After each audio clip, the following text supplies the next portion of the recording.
This is the Carlinian Studio, and I'm going to talk to you guys today about the government.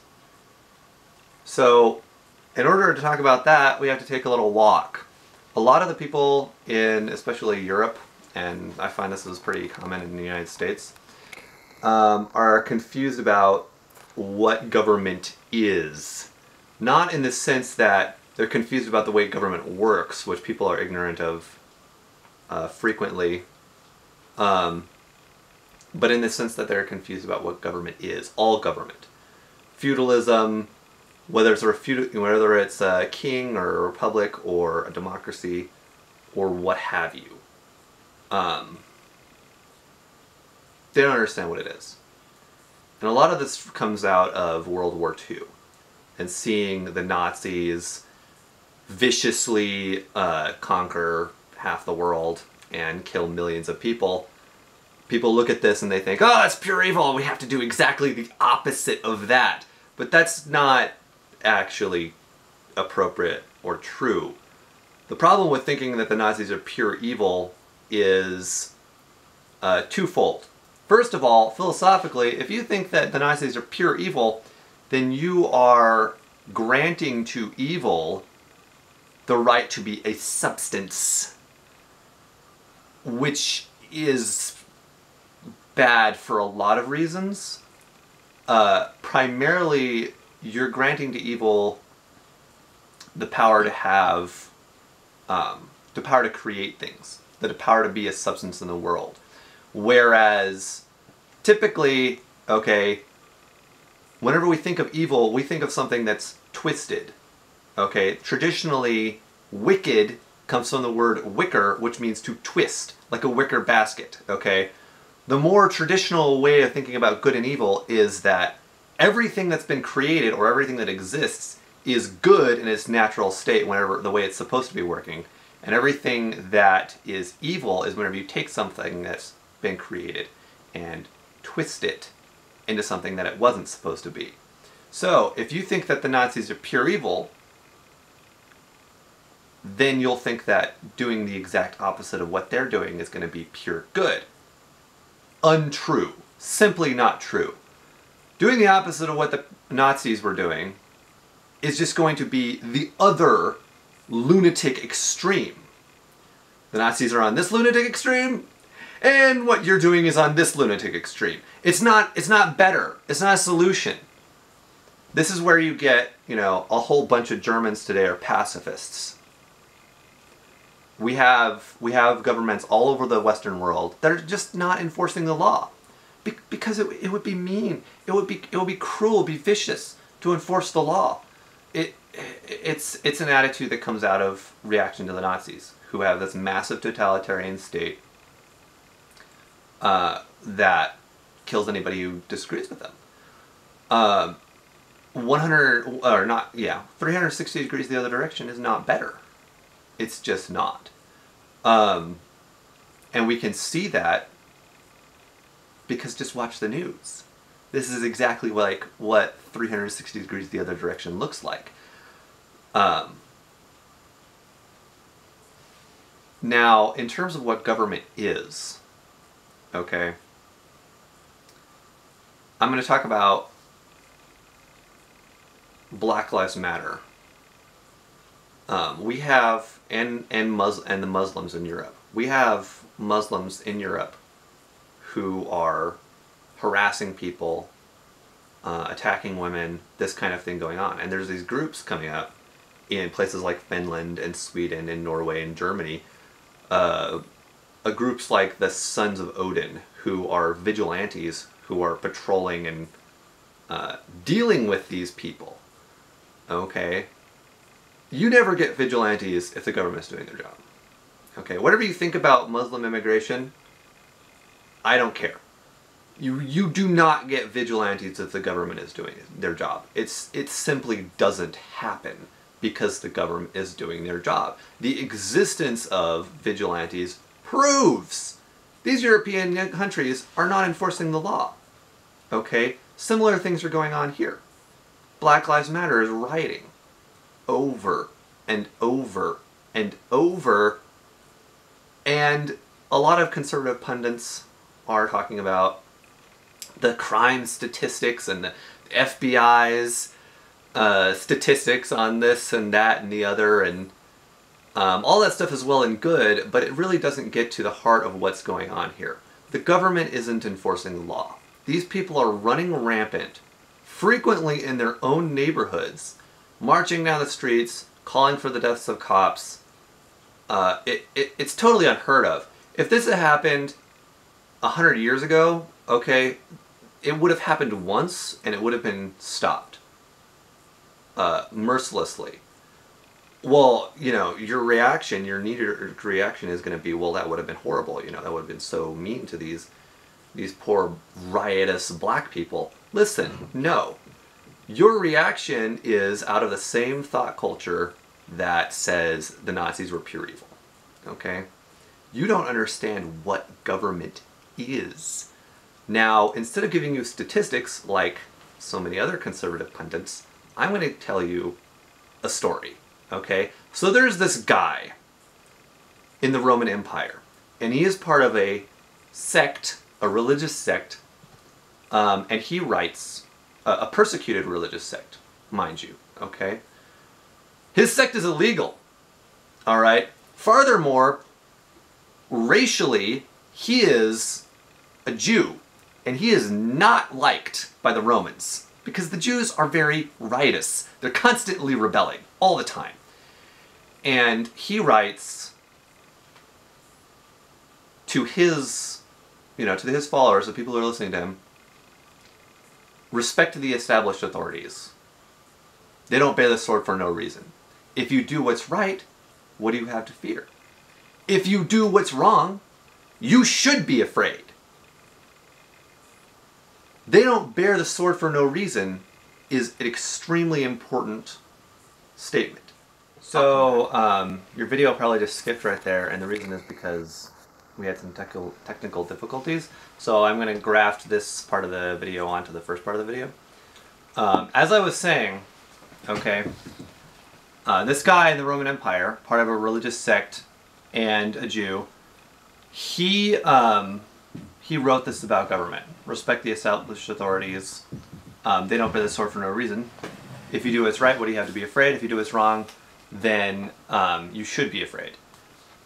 He goes on to say, the government is God ordained.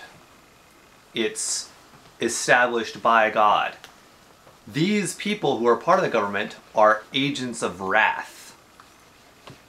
And disrespecting them, rebelling against them, is not rebelling against merely a man-made institution. It's actually rebelling against a God-ordained system. Okay? Now, this is extremely important for understanding what government is. You see, this is not to say that all governments in all times and all places are good or should necessarily be obeyed, okay? It's a complicated issue. So what this guy's writing is not obey the Nazis, okay? It's not meant to be taken that way, but this is for us today to understand what government is and see more clearly why it's appropriate to obey the government. They're agents of wrath, okay? Just right off the bat. What is the sword? The sword is the very first instrument ever invented for the sole purpose of killing human beings. If you're fighting an animal, okay, pretty much anything else would be more appropriate. A spear, a bow, a sling, a gun. I mean, you want to get some distance between you and an animal because typically animals are immensely more powerful than humans or faster. You want to get some range on them. If you're dealing with a human being, a sword is the first instrument for that. So whenever he says that the government bears the power of the sword, that they're agents of wrath set in place for your good, okay, their job, first and foremost, is to deal with people who will not obey the rules. And not in the sense that they, be nice, play nice with each other. No. Their job is to, at some point, wherever that line is, which in some, you can argue about where the line is, but at some point there's a line. And if you cross that line, they'll kill you. All right? If you don't have that, you don't have a government. Period. If there is nobody behind this who's saying, we're going to enforce the rules, and if you break the rules, at some point we're going to threaten you with physical violence or use physical violence on you, there is no government. There is no government without the threat of physical violence. None. None to speak of. All right? You guys out there rioting and, Black Lives Matter and talking about the Muslim immigration and how mistreated the Muslims are and how racist it would be to actually enforce the law on the Muslims. You don't understand what government is. All governments ultimately base their authority on force. Period. If you don't have force, you don't have a government. And the thing is, it gets even worse than that. Okay? And there's two sides to this. There's the theological side, which I've touched on, and then there's the more political, secular side of this. I'm going to go into the secular side of this. The government that we have here in the United States has developed over hundreds of years, thousands of years of human history. The law system that we have today has come out of the Roman system, has come out of, the reforms of Justinian. He was the last Roman emperor, properly Roman rather than just a Byzantine emperor. Which, if you don't know what that means, don't worry about it. It comes out of the ancient tribal laws of the Germanic tribes. It comes through England and England's legal development. All right? Everything that we have now, philosophically, culturally, legally, politically, has taken thousands of years to develop. All right? Now we have people out there, these Black Lives Matter lunatics, saying, we want to kill cops. Listen, you don't understand what you're saying. It's not just that what you're saying is wrong. Okay? Murder is wrong. Killing a policeman is worse than just regular murder. Because what you're attacking, the crime that you're committing, killing a police officer just because they're a police officer, is not merely taking the life of another human being. That would be bad enough. You're attacking, in secular terms, you're attacking the development of civilization. You're a traitor to the development of culture and the development of the thought life of the species. Okay? You are attacking a system that has taken thousands of years to develop. Now let me tell you something. This has been done before. Okay? The French Revolution and the Russian Revolutions are perfect examples of this. Of people who said, oh, we don't like the way things are, we're just going to tear all down. All right? These bloody revolutions kill thousands of people and destroy the people that create them.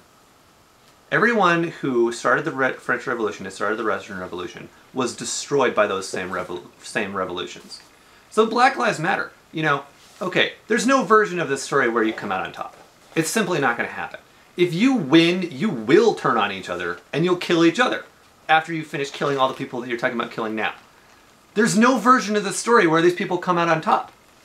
They're rebelling against human progress. Literally. That's the secular side of it, okay? Theologically, okay, morally, in a more religious bent, which will, should ostensibly appeal to a large number of the black community and a majority of the United States. Listen, guys, you shall respect to the established authorities. They are God ordained. They're put in place for your good. This guy the guy who wrote that was imprisoned by those same authorities on multiple occasions. Ultimately, he was beheaded by those authorities. And his attitude was still, respect them, they're God ordained. Your position of killing police is totally indefensible. Not merely because the statistics don't support it. As I said earlier, a lot of conservative pundits talking about the FBI statistics. Listen, even if all of the literal facts were in your favor, you'd still be wrong. You'd still be wrong to rebel against the government in the way that you're rebelling. I'm going to tell you another story, and this is the last thing, and I'll close on this. King David spent a majority of his early life being chased by Saul, King Saul, and Saul had tried to kill him on multiple occasions. Saul was chasing him over hill and over dale, all through the countryside, trying to murder him.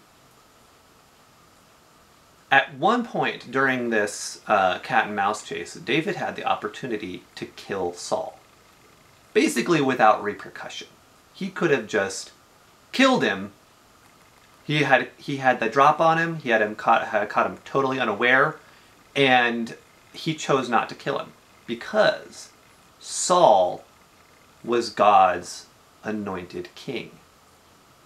It wasn't David's place to do that. There was no question of David's innocence. There was no question of Saul's wrongdoing. No question. There was no statistics to cite. Everyone knew Saul wanted to kill David and David hadn't done anything wrong. And David refused to take Saul's life because Saul was God's anointed king. All right? You people out there calling for the deaths of cops, there's no way to defend what you believe. Philosophically, politically, morally, religiously, it's simply, you cannot defend killing police. You can't. And we've seen the results of people who kill their kings, who kill the anointed heads. Just like I said, the French Revolution, the Russian Revolution. What would have happened to David if he had killed Saul? I don't know. My guess is it wouldn't have been pretty.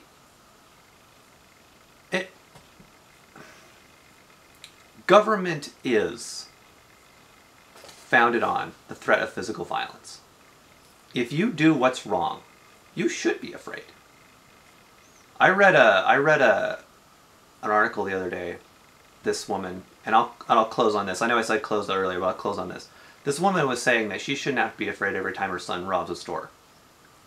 Yes, she should. She should have to be afraid. All right, I'll see you the next time. This has been the Carlinian Studio. God bless.